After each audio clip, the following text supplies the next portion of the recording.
Hello everyone, welcome back to my channel Recipes by Suvi.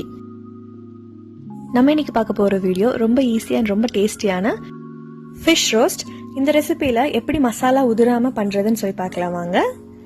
இந்த recipe நீங்க எந்த மீன் வேணாலும் வெச்சு பண்ணலாம். நான் இன்னைக்கு எடுத்துக்கிறது நெய் மீன். ஒரு பவுல்ல மஞ்சள் தூள் 1/4 டீஸ்பூன், மிளகாய் தூள் 1/2 டீஸ்பூன், மல்லித்தூள் 1/2 டீஸ்பூன் எடுத்துக்கோங்க. அடுத்து கரம் மசாலா 1/4 டீஸ்பூன், சீரகத்தூள் 1/4 டீஸ்பூன். சீரகத்தூள் ஆட் பண்ணீங்கன்னா நல்லா டேஸ்டியா ரெஸ்டாரண்ட் ஸ்டைல் உங்களுக்கு மீன் இருக்கும், அதுக்காக சீரகத்தூள். அடுத்து இதெல்லாம் நல்லா கலர் கிடைக்கிறதுக்காக காஷ்மீரி ரெட் சில்லி பவுடர் ஒரு 1/2 டீஸ்பூன் ஆட் பண்ணிக்கோங்க. நீங்க வேணும்னா இந்த ரெசிபில ஃபுட் கலர் ஆட் பண்ணிக்கலாம். நான் ஃபுட் கலர் எதுவும் ஆட் பண்ணாம தான் பண்றேன். மசாலாஸ் எல்லாம் ஆட் பண்ணதுக்கு அப்புறம் இது ஒன்ஸ் நல்லா மிக்ஸ் பண்ணி விட்டுருங்க. நல்லா மிக்ஸ் பண்ணதுக்கப்புறம் இதில் உப்பு ஆட் பண்ணிக்கோங்க. உப்பு உங்களுக்கு தேவையான அளவு ஆட் பண்ணிக்கோங்க. நான் ஒரு 1/2 டீஸ்பூன் ஆட் பண்ணியிருக்கேன். உப்பு ஆட் பண்ணிட்டு ஒன்ஸ் நல்லா மிக்ஸ் பண்ணிக்கோங்க. இப்போ நல்லா மிக்ஸ் பண்ணியாச்சு. அடுத்து இதில் இஞ்சி பூண்டு விழுது ஆட் பண்ணிக்கோங்க. இஞ்சி பூண்டு விழுது வந்து 1 டேபிள் ஸ்பூன் ஆட் பண்ணிக்கோங்க. இஞ்சி பூண்டு விழுது ஆட் பண்ணதுக்கப்புறம் தண்ணி எதுவும் ஆட் பண்ணாமல் அப்படியே நல்லா கலந்து விட்டுக்கோங்க. நீங்கள் வேணும்னா கையில் மிக்ஸ் பண்ணிக்கலாம். நான் ஸ்பூனில் தான் மிக்ஸ் பண்ணுறேன். இது நல்லா திக் பேஸ்ட் மாதிரி வரும். இந்த மாதிரி வந்ததுக்கப்புறம் இதில் நீங்கள் தேவைப்பட்ட தண்ணி ஆட் பண்ணிக்கலாம். நான் ஒரு டீஸ்பூன் மட்டும் தான் தண்ணி ஆட் பண்ணிக்கிறேன்.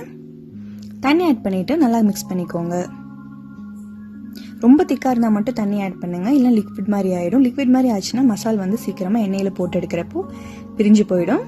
இந்த மாதிரி கன்சிஸ்டன்சியில் இருந்தால் கரெக்டாக இருக்கும். இப்போ அவ்வளோதான், மேரினேஷன் நம்ம ரெடி பண்ணிட்டோம். நான் இன்னைக்கு நெய் மீன் எடுத்து வச்சுருக்கேன். நீங்கள் எந்த மீன் வேணாலும் இந்த ரெசிபிக்கு யூஸ் பண்ணிக்கலாம்.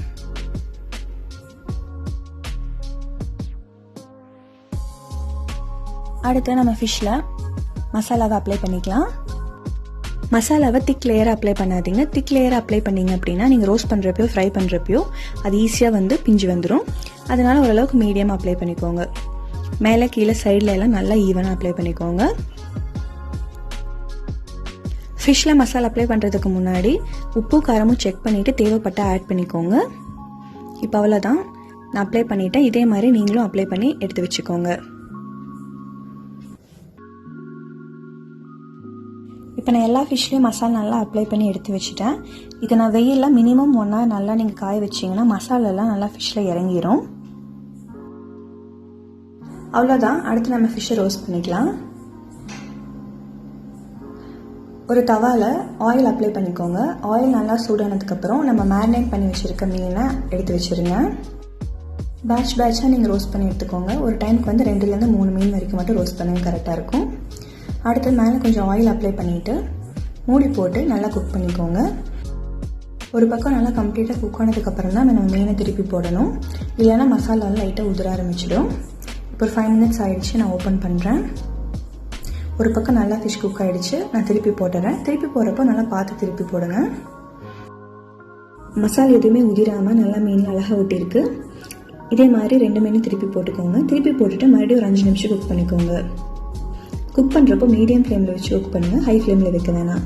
இப்போ அவ்வளோதான், ஃபிஷ் ரோஸ்ட் இப்போ ரெடி ஆகிடுச்சு. அடுத்து ஒரு பிளேட்டுக்கு ட்ரான்ஸ்ஃபர் பண்ணிக்கோங்க. மீன் நல்லா சூடாக பரிமாறுங்க. பரிமாறதுக்கு முன்னாடி வெங்காயம் ரிங்ஸ் வச்சு பரிமாறுங்க.